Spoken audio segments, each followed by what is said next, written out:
Let me tell you a story. Chapter 3. The Fire Beneath. The days blurred after that. Amber remained steady, kind, attentive in the small ways she always had been. She laughed at something on her phone, called me babe in passing, lay her head on my shoulder during reruns of shows we both pretended to enjoy. But my thoughts were elsewhere, somewhere darker, somewhere lit by the glow of a window across the street. Victoria didn't text again.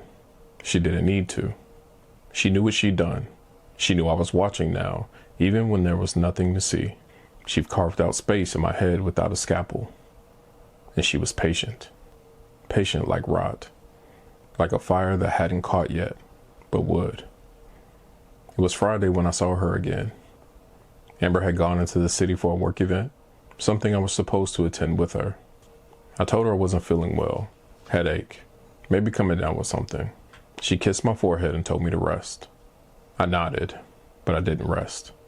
Instead, I sat in the living room with the lights off, pretending I didn't keep glancing through the blinds every 10 seconds.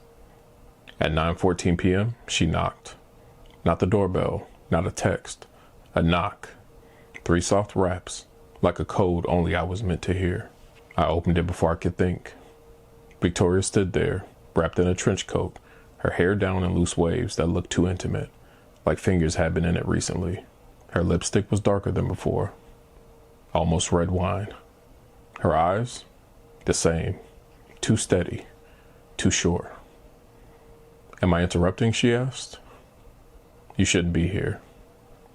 She smiled like that was the most boring thing I could have said. You didn't close the blinds last night. You knew I wouldn't. She stepped forward, close enough that I had to lean back or she'd touch me. Her fingers rose, traced the line of my collar, light, almost tender. I don't need you to say anything tonight, she murmured. I just want to be near it. The part of you you're hiding from her, from yourself. I stood there, breath shallow, the scent of her perfume crawling into every part of me.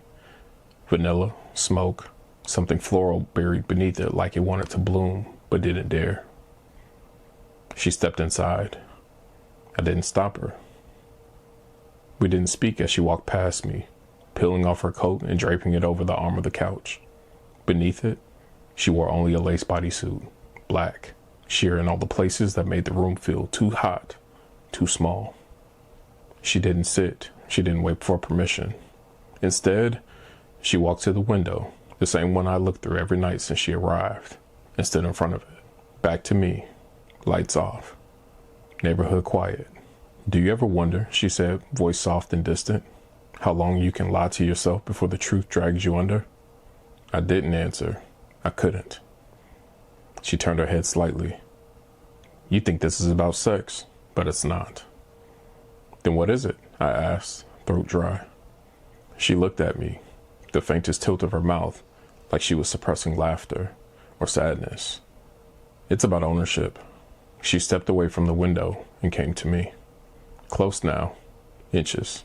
You crave something raw, she said. Something that doesn't smile and make small talk while cutting vegetables next to you. Something that doesn't tuck you in and kiss you goodnight like you're a boy instead of a man burning under his skin. Her hand rose, cupped my jaw. I could ruin you, she whispered. And maybe that was the moment I knew I'd already let her. I reached for her, not to pull her closer, but to anchor myself. Her skin was warm, and her breath was steady. She leaned in. Right before our mouths met, the sound of tires on gravel jolted us apart. Amber's car. Early. Too early. Victoria didn't flinch, didn't panic. She simply turned, picked up her coat, and walked toward the back door like she'd lived here for years. Right before slipping out, she paused, half hidden by the shadow in the kitchen. She's not the only one who knows you, she said.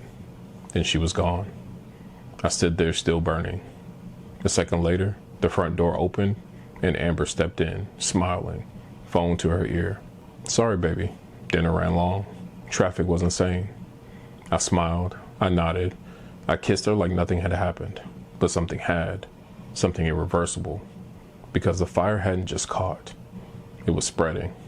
And I wasn't sure if I wanted to put it out.